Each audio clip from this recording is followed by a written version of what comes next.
नमस्कार साथियों, आप सभी का स्वागत है। आज इस क्लास में हम जीएस घुरिये यानी गोविंद सदाशिव घुरिये के बारे में चर्चा करेंगे। इन्हें भारत में समाजशास्त्र के पिता के तौर पे हम जानते हैं। इनका जन्म 12 दिसंबर 1893 को महाराष्ट्र के मालवा क्षेत्र में हुआ था। मूल रूप से घुरिये है वो संस्कृत में पढ़े लिखे थे। उनका जो मास्टर था, एमए था, वो संस्कृत में ही था। लेकिन वो समाजशास्त्र में कैसे आए?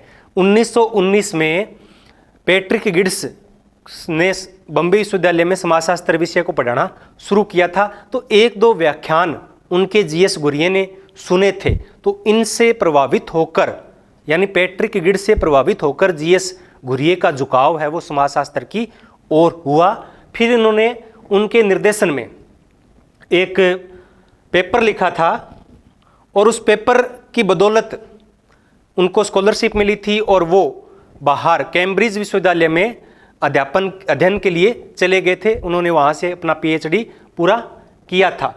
तो संस्कृत से वो पढ़े लिखे थे। भारत के समाजशास्त्र में पिता के तौर पे हम इनको जानते हैं। 1924 में पैट्रिक गिड्स के बाद 1923 में क्या हुआ था?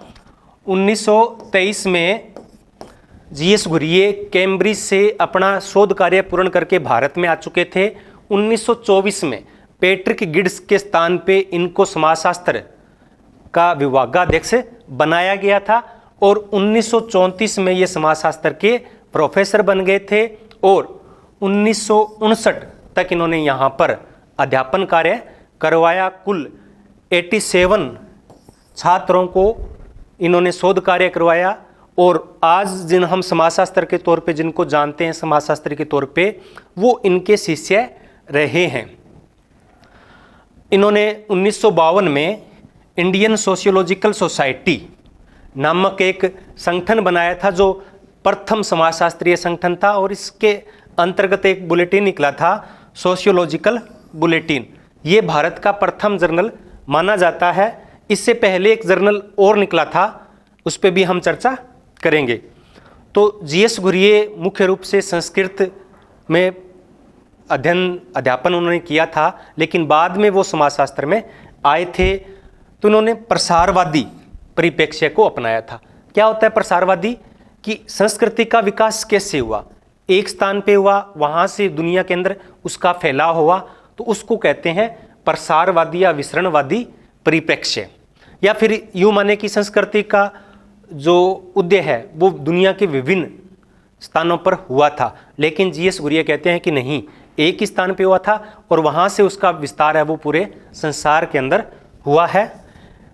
संस्कृत धर्म ग्रंथों का इन्होंने अध्ययन किया था और उसी के आधार पे इन्होंने भारतीय समाज को समझने का प्रयास किया था। इस पद्धति को कहते हैं भारत विद्याशास्त्र। क्या कहते हैं? भारत विद्याशास्त्र, इंडोलॉजी, यानी धर्म ग्रंथों के आधार पे सामाजिक मुद्दों पे चर्चा करना, समाज की व्याख्या करना, क्या कहलाता है? भारत विद्या शास्त्र उपागम। तो इन्होंने ये विकसित किया। इससे पहले ये उपागम नहीं था। जैसे कि विस्तार की बात करें, मैंने क्या कहा कि ये प्रसारवादी थे। तो वो कहते हैं कि भारत में कर्मकांड ज़्यादा क्यों है? तो वो कहते हैं कि भारत में कर्मकांड है वो मिस्र की सभ्यता से भारत में आए हैं, उनका मिस्र से प्रसार होकर वो भारत में आए हैं। ये वेस्टरमोर की हिस्ट्री ऑफ मैरिज एक पुस्तक है, उससे काफ़ी ज़्यादा प्रभावित रहे हैं। तो कई ऐसे मुद्दे थे जो जीएस घुरिये को समाजशास्त्र की ओर खींचकर लाए। तो उनमें सबसे बड़ा जो रोल है वो पैट्रिक गिड्स का है। पैट्रिक गिड्स को भारतीय समाजशास्त्र का जनक कहा जाता है और जीएस घुरिये को भी कहा जाता है, लेकिन ये दोनों ऑप्शन में एक साथ नहीं आएंगे। और अगर आ भी जाएं तो पैट्रिक गिड्स ज़्यादा उचित है, या ये आ जाए कि प्रथम भारतीय समाजशास्त्र या समाजशास्त्र के जनक, अगर भारतीय समाजशास्त्र के जनक की बात आएगी तो जीएस घुरिये का नाम आएगा। तो प्रसारवादी परिप्रेक्ष्य, भारत विद्या उपागम के साथ साथ इन्होंने कई और परिप्रेक्ष्यों का भी प्रयोग अपने अध्ययन अध्यापन में किया है। उनमें से मुख्य है ऐतिहासिक तुलनात्मक या तुलनात्मक ऐतिहासिक शास्त्रों ग्रंथों का जब वो अध्ययन कर रहे थे और उसके आधार पे अब चीज़ों को समझ रहे हैं, तो ऐतिहासिक तो हो ही गया है, साथ ही साथ वो तुलनात्मक करते हैं। इंडो यूरोपियन कल्चर का इन्होंने किया, तो यूरोप और भारत की संस्कृति का तुलनात्मक अध्ययन इन्होंने किया है। कई गांवों का अध्ययन इन्होंने तुलनात्मक रूप से किया है। तो तुलनात्मक ऐतिहासिक इनकी मुख्य पद्धति रही है। इन्होंने भारत विद्या उपागम के साथ साथ, भारत विद्या उपागम को क्या बोलते हैं, शास्त्रीय उपागम या पुस्तकीय उपागम। क्षेत्रीय उपागम का प्रयोग किसने किया था, हमने कल चर्चा की थी, एम एन श्रीनिवास ने किया था। और पुस्तकीय उपागम का प्रयोग किसने किया, जीएस गुरिये ने कहा। इसको बोलते हैं आराम कुर्सी के समाजशास्त्री, यानी आराम से किताबें सामने लेके बैठो, कुर्सी पे आराम से बैठो और चीज़ों को लिखो। तो इन पे ये आरोप लगते हैं, लेकिन ऐसा नहीं है। इन्होंने कई क्षेत्रीय यानी मानव शास्त्रीय अध्ययन भी किए हैं। इन्होंने सांख्यिकी का प्रयोग भी किया है। जीएस गुरिये ने एक नगरीय केंद्र के रूप में Bombay as a urban centre, उस समय बम्बई को क्या कहते थे, बॉम्बे कहते थे। तो एक नगरीय केंद्र के रूप में बम्बई नामक एक लेख लिखा था, और उस लेख से प्रभावित होकर पैट्रिक गिड्स ने इनकी अनुशंसा विदेश में पढ़ाई करने के लिए की थी। तो उस अनुशंसा से, उस स्कॉलरशिप के आधार पे ये कैम्ब्रिज विश्वविद्यालय चले गए थे। वहाँ पहले इन्होंने होबाउस के निर्देशन में या साथ कार्य किया, फिर रिवर्स और हटन, पहले रिवर्स, लेकिन बाद में रिवर्स की डेथ हो गई थी, तो उसके बाद में हटन के निर्देशन में इन्होंने अपना शोध कार्य एथनिक थियरी ऑफ कास्ट यानी जाति का परजातीय सिद्धांत विषय पर अपना शोध कार्य पूर्ण किया, और जाति उत्पत्ति का परजातीय सिद्धांत इन्होंने प्रस्तुत किया। जीएस गुरिये ने बहुत सारी पुस्तकें लिखी है, कई जगह 32 है, कई जगह 38 है, तो बहुत सारी किताबें लिखी है। और हम ना तो इतनी किताबें याद कर सकते हैं और ना ही इतनी किताबें याद करने की आवश्यकता है। तो इनकी प्रमुख पुस्तकें हैं, उन पे हम चर्चा आज इस क्लास में करेंगे। जो मैं बता रहा था ना कि इससे पहले एक जर्नल और आया था, उस पत्रिका थी वो क्या थी, एक पत्रिका थी जिसे भारत की प्रथम पत्रिका माना जाता है। वो 1920 में अल्बान बेडगरी के संपादन में बड़ौदा से निकली थी। उसका नाम था इंडियन जर्नल ऑफ सोशोलॉजी। ये भारत की प्रथम पत्रिका मानी जाती है, लेकिन एक नियमित रूप से प्रथम जर्नल और बुलेटिन था वो 1952 में सोशियोलॉजिकल बुलेटिन था। एक प्रश्न है, मैं चाहूँगा आप इनका आंसर दें। कौन सा अध्ययन क्षेत्र जीएस गुरिये से संबंधित है? मालवन, हवेली, करीमपुर, अम्बाद तालुका। ये तालुका क्षेत्र को बोलते हैं। तालुका का मतलब जीएस गुरिये के अनुसार क्या है, समुदाय। तालुका का अर्थ क्या है, समुदाय। तो किसका अध्ययन है वो जीएस गुरिये ने किया था? तो मालवन का नहीं किया था, हवेली तालुका का अध्ययन उन्होंने किया था। अभी ये एक परीक्षा में प्रश्न पूछा गया था। अब हम इनके प्रमुख पुस्तकों के बारे में चर्चा करेंगे और उन्होंने पुस्तकों में किस प्रकार से लिखे हैं। तो बहुत सारे नए प्रश्न आप पहली बार पढ़ेंगे, उन पे हम चर्चा करेंगे। पहली इनकी सबसे महत्वपूर्ण पुस्तक है, उसका नाम है caste and race in India. ये इनके जो शोध कार्य था ना, उसको उन्होंने पुस्तक के रूप में प्रकाशित करवाया था 1932 के अंदर। बाद में समय समय पर इन्होंने कई और इस पुस्तक के संस्करण निकाले थे और उनका नाम भी चेंज करते गए थे। पहले 1932 में पुस्तक आई थी ये caste and race in India. बाद में 1950 के अंदर इसी पुस्तक को इन्होंने दोबारा प्रकाशित करवाया, थोड़ा सा चेंज करके उस पुस्तक को नाम दिया caste and class in India. और बाद में इस पुस्तक में और संशोधन किया और नाम दिया कास्ट क्लास एंड ऑक्यूपेशन। ये 1961 में आई थी।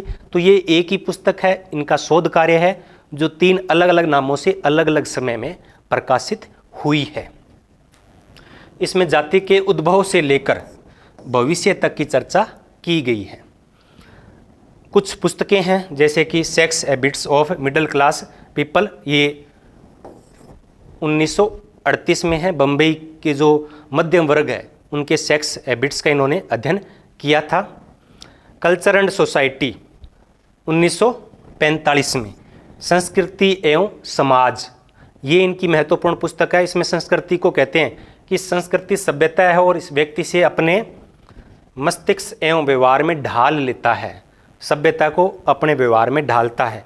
हवेली तालुका का वर्णन है वो इन्होंने इसी पुस्तक में किया था। हवेली तालुका यानी एक क्षेत्र है, 111 गांव का अध्ययन इन्होंने किया था और अध्ययन में इन्होंने लोक नगरीय नेतृत्व यानी फोक अर्बन सोसाइटी के जो अंतर संबंध है उनका अध्ययन इन्होंने किया है।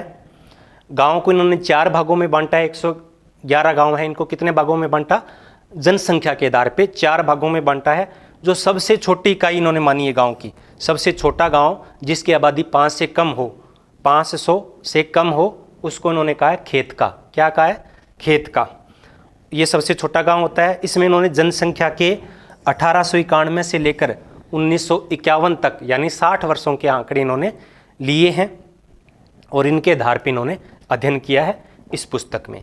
आगे है इनकी पुस्तक फैमिली एंड किन इन इंडो यूरोपियन कल्चर। इंडो यानी भारत, यूरोपियन कल्चर। तो ये पहले 1955 में प्रकाशित हुई थी, बाद में इन्होंने 1982 में इसका और संस्करण निकाला था। इसमें उन्होंने विस्तारवादी और तुलनात्मक, विस्तारवादी प्लस तुलनात्मक अध्ययन किया है। इन्होंने परिवार के सदस्यों को तुलना की है भारतीय समाज और यूरोपीय समाज के बीच में। तो इन्होंने कुछ संस्कृतियों का भी अध्ययन किया है। सिटीज़ एंड सिविलाइजेशन, नगर और सभ्यता, नगर और सभ्यता 1962 में।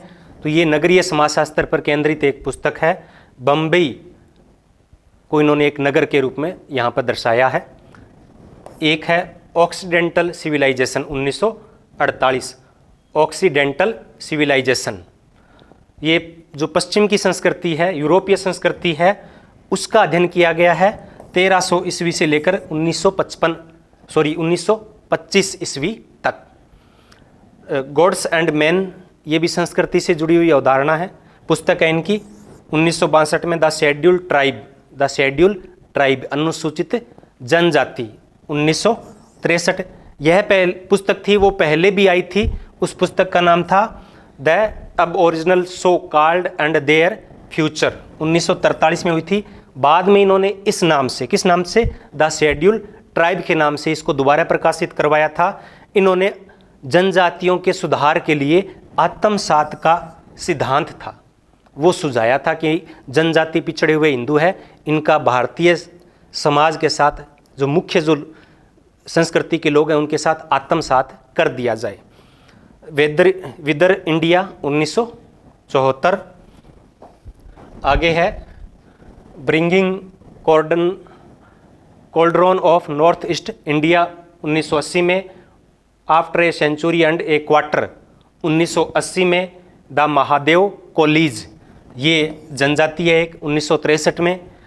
इंडियन साधुओं का अध्ययन भी इन्होंने किया है। The social tension of India 1968 में, ये भी महत्वपूर्ण पुस्तक है इनकी। वैदिक इंडिया 1978 में। इंडिया रिक्रिएट्स डेमोक्रेसी 1978 में। ये इनकी प्रमुख पुस्तकें हैं जिनसे प्रश्न है वो सबसे ज़्यादा प्रश्न पूछे जाते हैं। आगे है जाति उत्पत्ति का प्रजातीय सिद्धांत। तो ये इन्होंने कास्ट, क्लास एंड ऑक्यूपेशन में अच्छे तरीके से रखा था, पहले भी दे चुके थे, लेकिन इस पुस्तक जो अंतिम इनका संस्करण था उसमें इन्होंने और ज़्यादा तरीके से इसको रखा है। वैसे हर्बर्ट रिजले प्रजातीय सिद्धांत के प्रतिपादक हैं और घुरिये प्रमुख समर्थक हैं। इस पुस्तक में इन्होंने जनजातियों को मूल निवासी या मूल द्राविड़ लोगों को, प्रजातीय सिद्धांत में उन्होंने क्या कहा कि भारत के जो लोग थे वो कौन थे? द्राविड़ थे। कौन थे? द्राविड़ थी। भारत की मूल प्रजाति थी वो क्या थी? द्राविड़ थी। उसके बाद लगभग 2500 ईसा पूर्व भारत में आर्य आए और उन्होंने यहाँ के मूल निवासी द्राविड़ों को हरा दिया। तो ये क्या बन गए थे? विजेता बन गए थे। विजेता कौन बन गए थे? आर्य बन गए थे। और हारे हुए कौन थे? द्राविड़ थे। तो वो क्या बन गए? मालिक बन गए। क्या बन गए? मालिक बन गए। और द्राविड़ों को क्या बना दिया? दास बना दिया। क्या बना दिया? दास। ये पराजित लोग थे और यहीं से वैदिक संस्कृति की उत्पत्ति हुई थी। बाद में कहते हैं कि आर्य आए थे और द्राविड़ लोग थे, यहाँ के मूल निवासी। दोनों अलग अलग प्रजातियों के लोग थे। इनके बीच में वैवाहिक संबंध स्थापित हुए, इन दोनों प्रजातियों का मिश्रण हुआ और बहुत सारी जातियों की उत्पत्ति हुई। तो ऐसे वो कहते हैं कि जाति की उत्पत्ति है वो प्रजातीय मिश्रण के कारण होती है। तो मुख्य रूप से जो भारतीय संस्कृति हम जिसे मानते हैं या हिंदू संस्कृति है, वो मूल रूप से वैदिक संस्कृति है, आर्यों की संस्कृति है। इसलिए वो कहते हैं कि आर्य है, ब्राह्मण की देन है भारतीय संस्कृति या जाति। जाति क्या है? ब्राह्मणों की देन है, जिसका पालन पोषण गंगा के मैदानों में हुआ। कहाँ हुआ? गंगा के मैदानों में हुआ और यहाँ से पूरे भारत में इसका विस्तार हुआ। तो ये अपनी शुद्धता और धार्मिक पवित्रता को निरंतरता के लिए उन्होंने अपने आप को ब्राह्मण सिद्ध किया और आनुवांशिकता प्रदान इसको की, यानी वैवाहिक संबंधों को क्या प्रदान कर दिया? आनुवांशिकता प्रदान कर दी और इसी से जाति है वो बन गई। इसे ब्राह्मणों की चतुर्युक्ति सिद्धांत भी कहा जाता है। क्या कहा जाता है? ब्राह्मणों की चतुर्युक्ति। गुरिये का मानना है कि जाति है वो पूर्णतः विशिष्ट भारतीय प्रघटना नहीं है। वैसे तो ये है कि जाति एक विशिष्ट भारतीय प्रघटना है, लेकिन जीएस गुरिये कहते हैं ऐसा नहीं है। प्रजाति विशिष्ट भारतीय अवधारणा नहीं है। कई और क्षेत्रों में भी इस प्रकार की अवधारणाएं वो मिल सकती है। इन्होंने कुल 6 प्रजातियों के रूप में भारतीय समाज का वर्णन किया है, या हिंदू जनसंख्या को 6 प्रजातियों में विभाजित किया है। इंडो आर्यन जो कि पंजाब और राजस्थान में मिलते हैं, पूर्व द्राविड़ जो कि उत्तर प्रदेश और बिहार में मिलते हैं, द्राविड़ जो कि बिल्कुल सुदूर दक्षिण भारत है वहाँ मिलते हैं, पश्चिम महाराष्ट्र और मालाबार क्षेत्र में मिलते हैं, मुंडा है वो छोटा नागपुर पठार के आसपास मिलते हैं, मंगोलियन जो कि हिमालय क्षेत्र जम्मू कश्मीर से लेकर असम तक यहाँ पर मिलता है। और गुरिये ने जो दक्षिण अफ्रीका के अंदर प्रजातीय भेदभाव चल रहा है उन पर भी अपने विचार है वो रखे हैं। आगे है जाति की विशेषताएं। तो जीएस गुरिये ने जाति की कुल 6 विशेषताएं बताई है। कितनी विशेषताएं बताई है?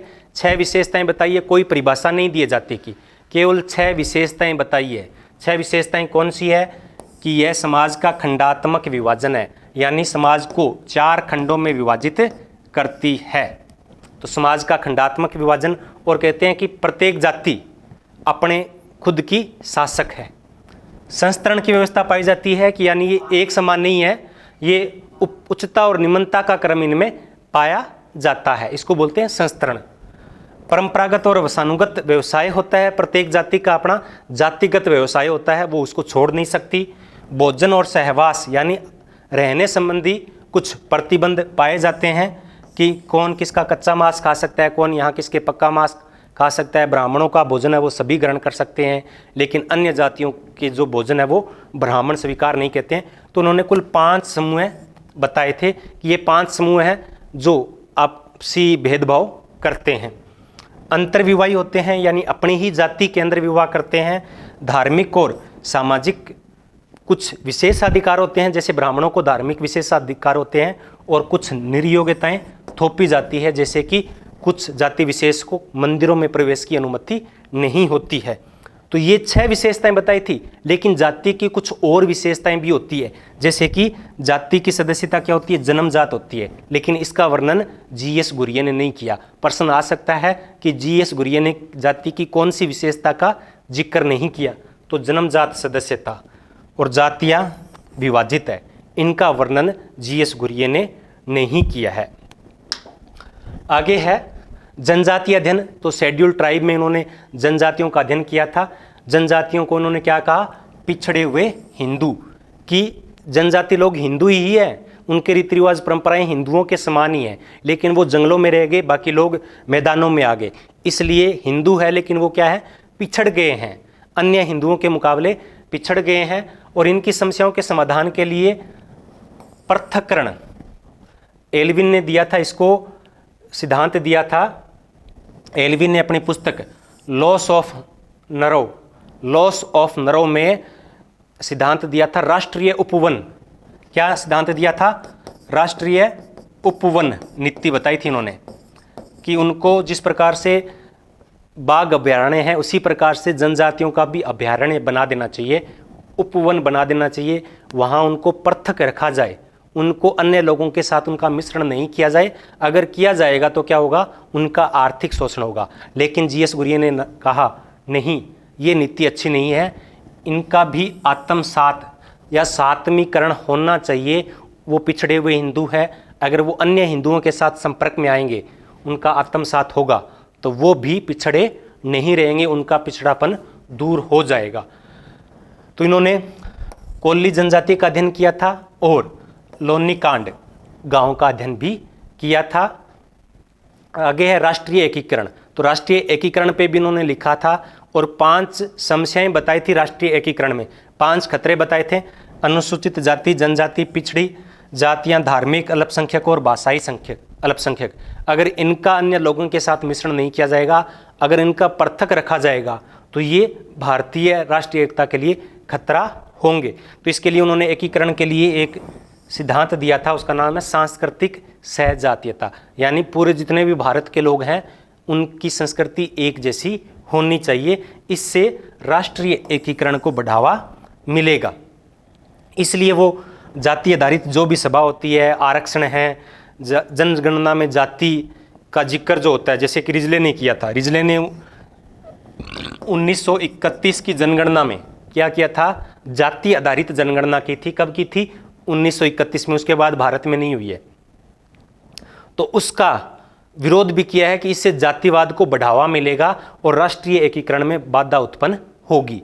तो ये कुछ बातें थी जो जीएस गुरिये के बारे में हैं। इनके अलावा कुछ आधारों पे इनकी आलोचना भी की जाती है कि इन्होंने वैदिक संस्कृति को पुनः स्थापित करने का प्रयास किया है। वे सिर्फ और सिर्फ हिंदुओं का अध्ययन करते हैं, गैर हिंदुओं का इन्होंने कोई भी अध्ययन नहीं किया है। वो भारतीय इतिहास का हिंदूकरण करना चाहते हैं। इन्होंने आधुनिकता पर कोई चर्चा नहीं की, इन्होंने मार्क्सवादी विचारों को कोई महत्व नहीं दिया। इन बातों को लेकर जीएस गुरिये की भी आलोचना की जाती है, लेकिन फिर भी जीएस गुरिये ने भारत में समाजशास्त्र को स्थापित करने में सबसे बड़ा योगदान दिया और एक अपने शोध कार्यों के द्वारा, विद्यार्थियों के द्वारा एक फौज तैयार की, जिन्होंने आगे तक, आज तक भी वो भारत में समाजशास्त्र को विकसित करने का प्रयास कर रहे हैं। अगर आपको ये क्लास अच्छी लगी हो तो लाइक ज़रूर करना, शेयर करना और चैनल को अगर सब्सक्राइब नहीं किया है तो वो भी करना। अगर आपके कोई कमेंट्स हैं, आपकी कोई डिमांड्स हैं या आपको कुछ कमियां लगती है तो वो कमेंट के ज़रिए ज़रूर बताना। धन्यवाद।